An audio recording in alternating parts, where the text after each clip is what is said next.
Hello friends, welcome to GS analysis centre. तो daily current affair के सत्र में आज हम डिस्कस करेंगे 28 अप्रैल का करंट अफेयर। करंट अफेयर के साथ साथ जितने भी इंपॉर्टेंट एक्स्ट्रा फैक्ट होंगे सारे को डिस्कस करेंगे। साथ ही इसका पीडीएफ इस वीडियो के डिस्क्रिप्शन से आप डाउनलोड कर सकते हैं। दोस्तों, करंट अफेयर के अलावा टॉप 15 जीके के इंपॉर्टेंट क्वेश्चंस को भी डिस्कस करेंगे, तो वीडियो को पूरा देखिए और वीडियो पसंद आएगा तो लाइक और शेयर जरूर करना। अब चलिए स्टार्ट करते हैं। पहला क्वेश्चन है, इंसानों के अंदर पहली बार H3N8 बर्ड फ्लू के संक्रमण का मामला किस देश में देखा गया है? तो देखिए, बर्ड फ्लू का ये एक स्ट्रेन है H3N8। इसका मामला पहली बार इंसानों में देखा गया है चीन में। Option B right answer. चीन में 4 साल के एक लड़के के अंदर जो है ये स्ट्रेन पाया गया है। वैसे आमतौर पर ये स्ट्रेन मुर्गी और कौओं में पाया जाता है, लेकिन इन जानवरों के संपर्क में आने से चीन के भीतर 4 साल के लड़के के अंदर जो है ये स्ट्रेन देखा गया है। तो ऑप्शन बी राइट आंसर। चीन के किस प्रांत में? प्रांत का नाम भी नोट करिए, हेनान प्रांत में। अब चीन की बात करें तो देखिए, भारत और चीन की जो अंतर्राष्ट्रीय सीमा रेखा है उसका नाम है मैकमोहन रेखा। चीन भारत के 4 राज्यों से अपनी सीमा शेयर करता है। यह राज्य हैं उत्तराखंड, हिमाचल प्रदेश, सिक्किम और अरुणाचल प्रदेश। केंद्र शासित प्रदेश में लद्दाख से अपनी सीमा शेयर करता है। चीन की यांगत्जे नदी ये एशिया महाद्वीप की सबसे लंबी नदी है। भारत की सबसे लंबी नदी गंगा नदी है।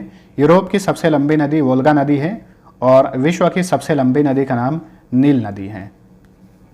हुआंगहो नदी, जिसे पीली नदी कहा जाता है, इसे चीन का शोक कहा जाता है क्योंकि बार बार इसमें बाढ़ आ जाता है।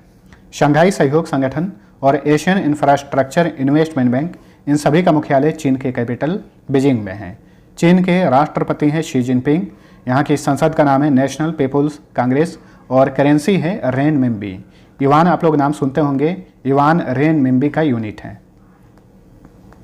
अगला क्वेश्चन है, आदित्य बिरला कैपिटल की नई मुख्य कार्यकारी अधिकारी कौन बनी है? तो आदित्य बिरला ग्रुप का ही ये सब्सिडियरी है, आदित्य बिरला कैपिटल। इसकी नई सीईओ बनी है Vishakha Mule. Option C right answer.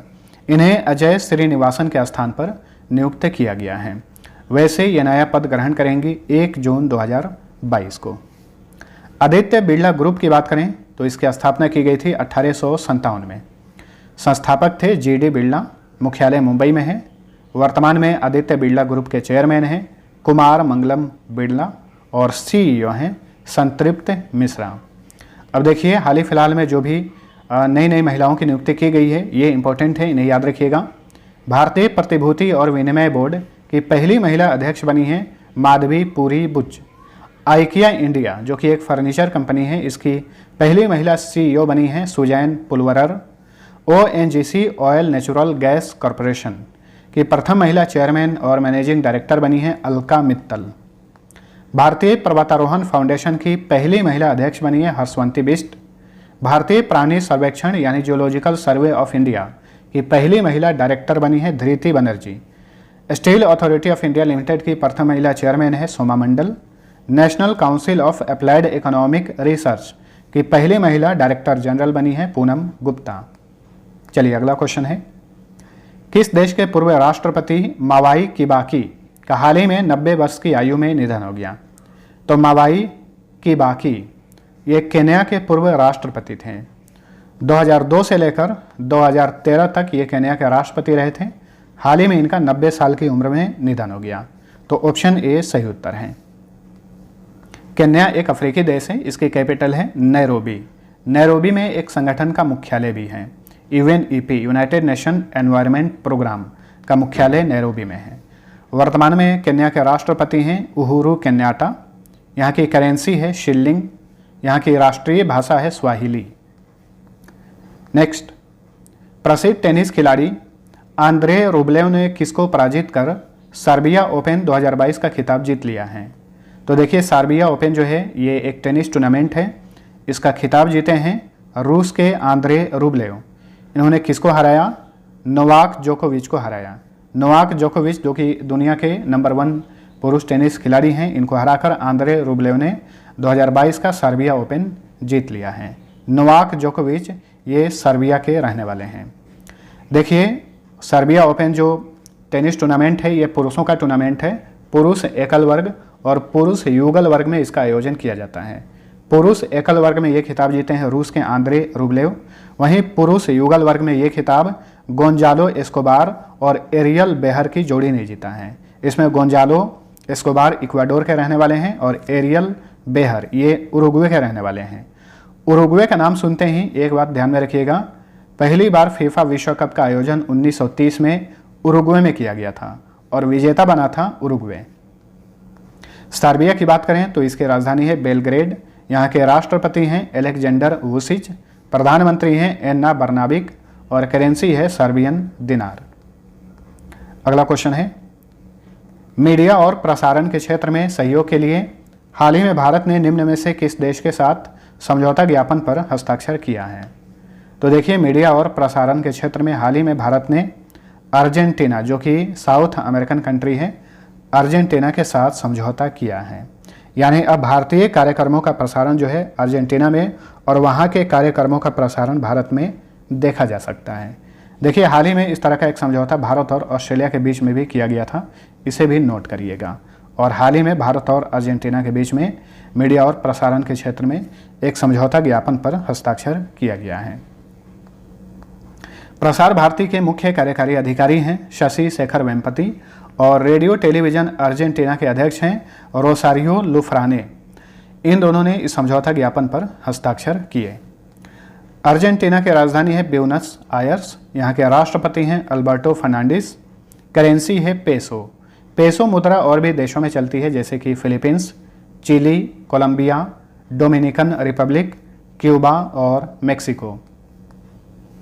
चलिए अगला क्वेश्चन है, हिंदुस्तान एरोनॉटिक्स लिमिटेड ने सुखोई 30 MKI-Z के स्वदेशी खोज और ट्रैक सिस्टम बनाने के लिए किसके साथ समझौता किया है?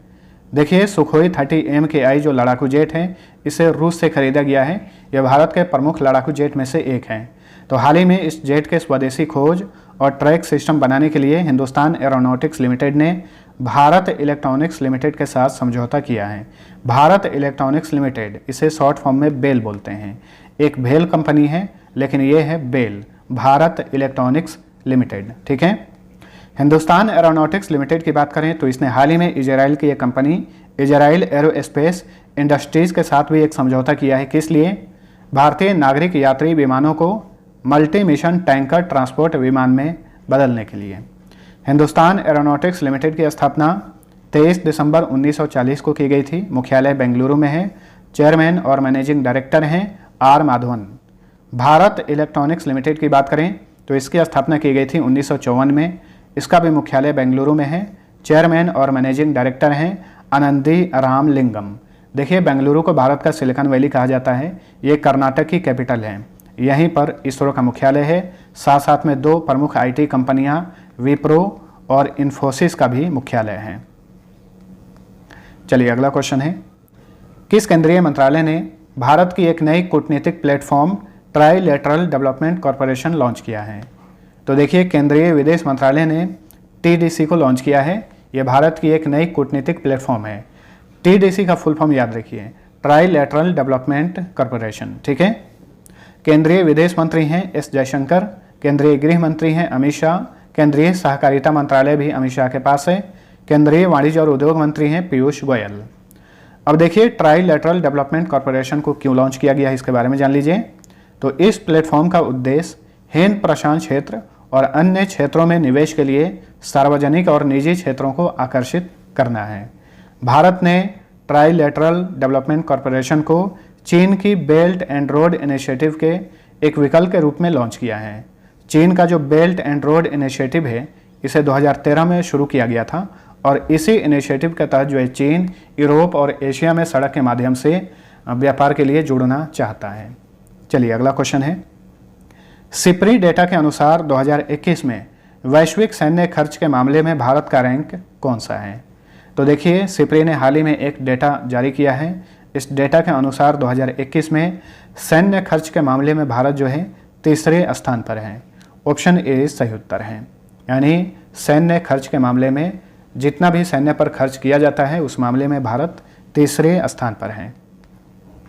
सिप्री के अनुसार 2021 में कुल वैश्विक सैन्य खर्च 0.7% बढ़कर $2113 बिलियन हो गया। ठीक है। दुनिया के 5 सबसे बड़े सैन्य खर्च करने वाले देशों में अमेरिका पहले स्थान पर है, चीन दूसरे स्थान पर है, भारत तीसरे स्थान पर है, यूके चौथे स्थान पर है और रूस जो है ये 5वें स्थान पर है। देखिए सिप्री के रिपोर्ट के अनुसार ही 2017 से 2021 के दौरान सऊदी अरब को पीछे छोड़कर भारत विश्व का सबसे बड़ा हथियार आयातक देश बन गया है। यानी दुनिया में सबसे ज़्यादा हथियार का आयात करने वाला देश कौन सा है? ये भारत है। दूसरे स्थान पे चला गया है सऊदी अरब। वहीं सिप्री के रिपोर्ट के अनुसार 2017 से 2021 के दौरान सबसे बड़े हथियार निर्यातक देशों में यानी सबसे ज़्यादा हथियार बेचने वाले देशों में अमेरिका पहले और रूस दूसरे स्थान पर हैं। सिप्री का फुल फॉर्म होता है Stockholm International Peace Research Institute. इसकी स्थापना 6 मई 1966 को की गई थी। मुख्यालय स्वीडन के स्टॉकहोम के सोलना में है। स्टॉकहोम स्वीडन की कैपिटल है। सिप्री के वर्तमान में अध्यक्ष हैं जेन एलियासन। अगला क्वेश्चन है, एशिया का सबसे बड़ा अंतर्राष्ट्रीय खाद्य और आतिथ्य मेला जिसका नाम है आहार, तो आहार के 5वें संस्करण की मेजबानी कौन सा देश कर रहा है? तो देखिए भारत इसकी मेजबानी कर रहा है आहार 2022 का। ये एशिया का सबसे बड़ा अंतर्राष्ट्रीय खाद्य और आतिथ्य मेला है। कहाँ पर इसका आयोजन किया जा रहा है? इसका आयोजन किया जा रहा है नई दिल्ली में। नई दिल्ली के प्रगति मैदान में 26 अप्रैल से शुरू हुआ है और 30 अप्रैल तक इसका आयोजन किया जाएगा। किसके द्वारा इसका आयोजन किया जा रहा है? कृषि एवं प्रसंस्कृत खाद्य उत्पाद निर्यात विकास प्राधिकरण और भारत व्यापार संवर्धन संगठन द्वारा संयुक्त रूप से इसका आयोजन नई दिल्ली में किया जा रहा है। चलिए अगला क्वेश्चन है, संयुक्त राष्ट्र पर्यावरण कार्यक्रम ने निम्न में से किस जीव विज्ञानी और प्राकृतिक इतिहासकार को champions of the earth life time achievement award से सम्मानित किया है? तो देखिए ये पुरस्कार दिया गया है सर डेविड एटनबरो को, जो कि यूनाइटेड किंगडम के एक जीव विज्ञानी और प्राकृतिक इतिहासकार हैं। अच्छा, इन्हें ये पुरस्कार क्यों दिया गया है? तो यह पुरस्कार उन्हें प्रकृति की सुरक्षा और संरक्षण के लिए रिसर्च, डॉक्यूमेंटेशन और एडवोकेसी के प्रति समर्पण के लिए दिया गया है। इसके अलावा और भी लोगों को चैंपियंस ऑफ द अर्थ पुरस्कार दिया गया है। पॉलिसी लीडरशिप के लिए यह पुरस्कार बारबाडोस के प्रधानमंत्री मिया मोटली को दिया गया है। वहीं विज्ञान और नवाचार के लिए चैंपियंस ऑफ द अर्थ पुरस्कार के विजेता बने हैं युगांडा के doctor Gladys Kalema Zikusoka. United nation environment programme की बात करें तो इसकी स्थापना की गई थी 5 जून 1972 को। संस्थापक थे मॉरिस स्ट्रॉन्ग। मुख्यालय नैरोबी में है। नैरोबी केन्या की कैपिटल है। यूएनईपी के प्रमुख हैं वर्तमान में इंगर एंडरसन। तो फ्रेंड्स, ये था हमारा आज का करंट अफेयर। वीडियो पसंद आया है तो लाइक और शेयर जरूर करना। अब चलिए टॉप 15 जीके के इंपॉर्टेंट क्वेश्चंस को डिस्कस करते हैं। आज सेट 18 है। पहला क्वेश्चन है, भारत के प्रथम संचार उपग्रह का क्या नाम था? तो देखिए भारत के प्रथम संचार उपग्रह का नाम था एप्पल। दूसरा क्वेश्चन है, Indian institute of remote sensing यानी भारतीय सुदूर संवेदी संस्थान कहाँ पर स्थित है? ये उत्तराखंड के देहरादून में है। क्वेश्चन नंबर 3 है, 1958 में डीआरडीओ की स्थापना किसकी अध्यक्षता में की गई थी? एपीजे अब्दुल कलाम की अध्यक्षता में डीआरडीओ की स्थापना की गई थी 1958 में। ठीक है, इसका मुख्यालय नई दिल्ली में है। डीआरडीओ का फुल फॉर्म होता है Defence Research and Development Organisation. वर्तमान में जी सतीश रेड्डी इसके चेयरमैन हैं। भूमध्य सागर का द्वार किसे कहा जाता है? तो देखिए भूमध्य सागर का द्वार कहा जाता है जिब्राल्टर जल संधि को। ये जल संधि भूमध्य सागर और अटलांटिक सागर को जोड़ती है, साथ साथ में स्पेन और मोरक्को को ये अलग करता है। कौन सा देश सर्वाधिक देशों से अपनी अंतर्राष्ट्रीय सीमा साझा करता है? तो ये है चीन। विश्व में एकमात्र ये ऐसा देश है जो कि सबसे अधिक देशों से अपनी सीमा शेयर करता है, 13 देशों से। भारत रत्न से सम्मानित प्रथम भारतीय कौन थे? डॉक्टर सर्वपल्ली राधाकृष्णन, जो कि भारत के प्रथम उपराष्ट्रपति भी थे। 1952 से 62 तक ये भारत के उपराष्ट्रपति और 1962 से 1967 तक ये भारत के दूसरे राष्ट्रपति के रूप में काम किए थे। एक सामान्य आदमी का श्वसन दर प्रति मिनट कितना होता है? 16 से 18 बार। एक सामान्य आदमी 16 से 18 बार 1 मिनट में सांस लेता है। श्वेत रक्त कण यानी व्हाइट ब्लड सेल का जीवन काल कितना होता है? 2 से 4 दिन। वहीं अगर पूछे आरबीसी का जीवन काल कितना होता है तो 120 दिन होता है। रक्त की मात्रा शरीर के भार का लगभग कितना प्रतिशत होता है? 7%। रेमन मैग्सेसे पुरस्कार प्राप्त करने वाली प्रथम भारतीय महिला कौन है? तो ये हैं किरण बेदी, जो कि भारत की प्रथम महिला IPS ऑफिसर भी हैं और पुडुचेरी की पूर्व उपराज्यपाल भी हैं। ठीक है। क्वेश्चन नंबर 11 है, जीवमंडल के ऊर्जा का मुख्य स्रोत क्या है? तो देखिए, धरती पर जितने भी जीव हैं उनके ऊर्जा का मुख्य स्रोत सूर्य है। समुद्री जल की औसत लवणता प्रतिशत में कितनी होती है? तो समुद्री जल की औसत लवणता जो है ये 37% होती है। भारत में सर्वाधिक बोली जाने वाली भाषाओं में कौन दूसरे स्थान पर है? तो ये है बांग्ला भाषा। भारत में सर्वाधिक बोली जाने वाली भाषा हिंदी है और दूसरे स्थान पे है बांग्ला। क्वेश्चन नंबर 14 है, शक संवत पर आधारित भारत के राष्ट्रीय कैलेंडर को कब अपनाया गया था? 22 मार्च 1957 को। राष्ट्रगीत गाने में कितना समय लगता है? 65 सेकेंड। देखिए, राष्ट्रगान जन गण मन अधिनायक जय है, उसे गाने में 52 सेकेंड का टाइम लगता है। वहीं राष्ट्रगीत है वंदे मातरम, इसे गाने में समय लगता है 65 सेकेंड। वंदे मातरम बंकिम चंद्र चटर्जी की पुस्तक है आनंद मठ, उसमें संकलित है, इसे भी याद रखिएगा। अब चलिए पिछले क्लास का फटाफट क्विक रिवीजन कर लीजिए। पहला क्वेश्चन है, दुनिया के सबसे अमीर शख्स एलन मस्क ने ट्विटर को कितने बिलियन डॉलर में खरीद लिया है?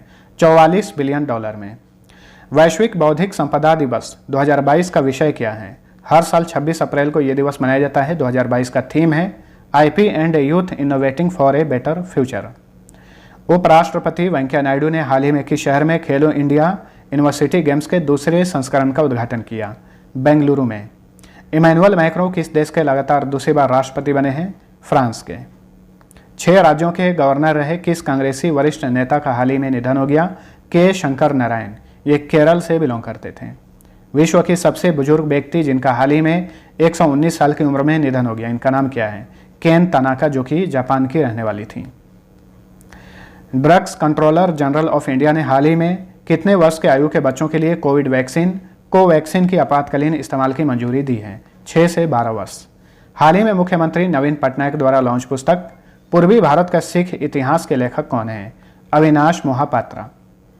मिनोरका ओपन शतरंज टूर्नामेंट 2022 का खिताब किसने जीता है? तमिलनाडु के डी गुकेश ने। 21 से 24 अप्रैल के बीच आयोजित पेरिस बुक फेस्टिवल 2022 में गेस्ट ऑफ ऑनर कंट्री के रूप में किसने भाग लिया? भारत ने। 7वें विदेश नीति और भू अर्थशास्त्र सम्मेलन रायसीना वार्ता 2022 का विषय क्या है? हाल ही में इस सम्मेलन का आयोजन नई दिल्ली में किया गया। इसका थीम था टेरा नोवा इम्पेशेंट एंड इम्पेरिल्ड। किस भाषा की प्रसिद्ध लेखक और पद्मश्री विजेता बीना पाणी मोहंती का 85 साल की उम्र में निधन हो गया? ये उड़िया भाषा की प्रसिद्ध लेखिका थी।